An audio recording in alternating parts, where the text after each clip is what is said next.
Welcome back, guys. Today's video covers the anime Fullmetal Alchemist Brotherhood episodes 9 to 11. Links to the first 3 parts are in the description. Spoilers alert! Please subscribe to the channel for more interesting videos. Subscribing to the channel motivates us a lot to make more interesting videos. Let's start. Edward finds himself in a hospital after the battle. Laboratory 5 has turned into dust, along with the probability of finding any truth. Ross slaps Edward and tells him not to act irrationally again. Brock and Ross tell Edward to trust them and ask for help if needed. Edward calls Winry to come to Central and fix the automail he broke in the fight. Despite Winry being furious with Ed, she agrees to visit him in the Central. Ed finds all sitting in the hallway and tells him to join them. But Alphonse is worried about what 66 said to him. Did Ed create Al to serve him? Armstrong receives Winry at the station. Winry finds it odd that the brothers aren't there to receive her. Armstrong takes Winry to the hospital to meet Edward. Winry blames herself for Ed's injuries since she forgot to put in a screw. But Ed seems to never notice the fact that his automail was missing a screw. Meanwhile, Al is taking it real hard. He's feeling like an outsider. Hughes comes to visit Edward. He teases Ed about Winry. Winry is worried about Edward after she finds out they were under supervision, but Edward tells her it's none of her business. Hughes takes Winry to stay at his place before she could go looking for a place to stay. It's Hughes' daughter's birthday and she's super cute. Winry shares her concerns about the Elrics. They only call her when they need to fix their automail. She feels like an outsider because they never share anything with her. Hughes tells her that sometimes men don't want to burden others with their matters, but that doesn't mean they don't want to rely on them. Hughes tells Winry to help them when they need her because she's the only one they can rely upon. Winry plans to leave the next morning, but Alicia makes her stay at their place for another day. Things are escalating between Ed and Al. Al tells them his concerns he's been having the past few days. Maybe Al was never real. Maybe Edward created Al to serve him and Ed. Winry and Granny have been deceiving him all this time. Edward is disappointed by all this and leaves without saying a word.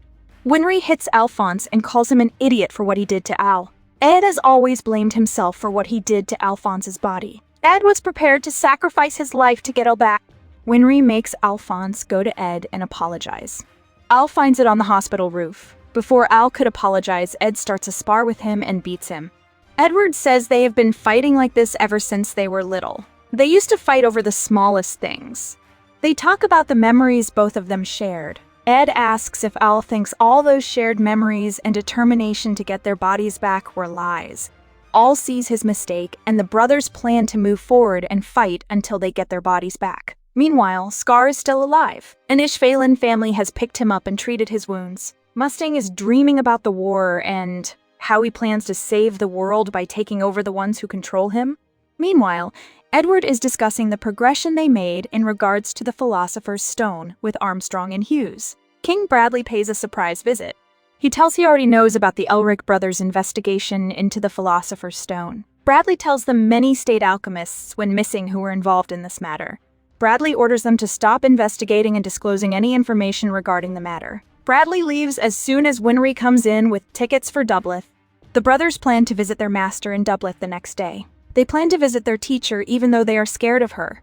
Winry plans to join the brothers too because they want to visit Rush Valley on the way to Dublith.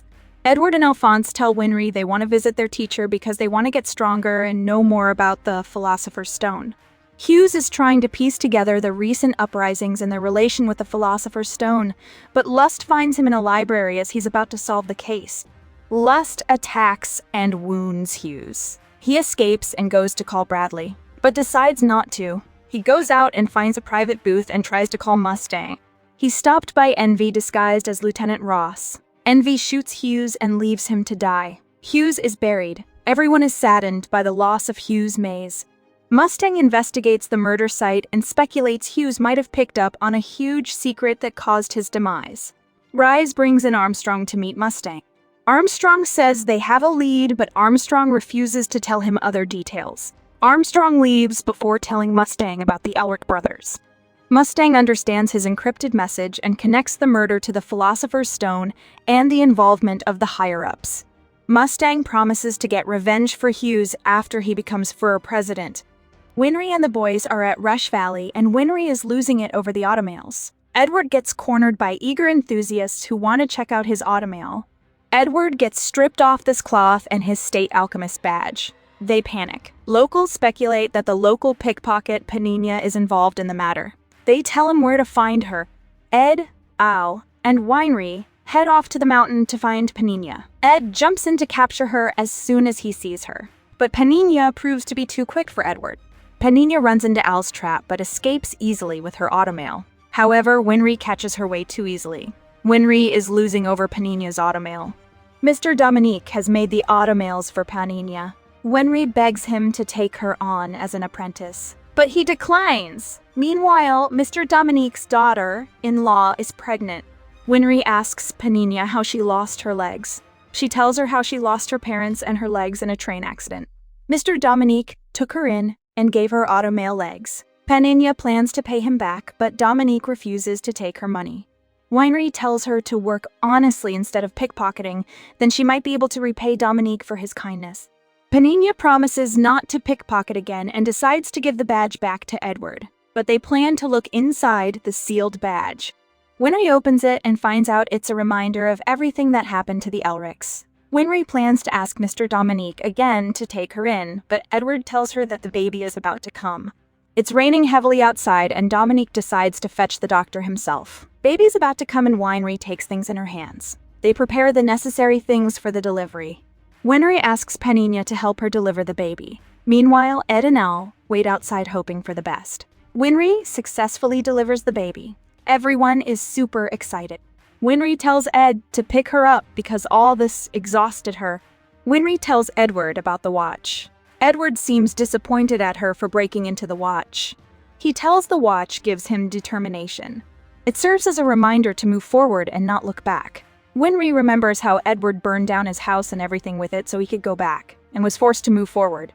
Winery cries for the brothers since Ed and Al ever cry. Ed tells Winery to go back to her granny, but after seeing Edward's determination, Winery decides to move forward too.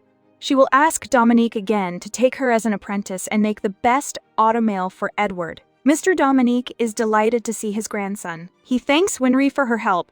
Ed suggests Dominique take Winery on as an apprentice. He refuses but promises to introduce her to a master mechanic located near. The boys bid farewell to Winery and the journey continues. That's all for today. Like and subscribe for more recaps. Take care.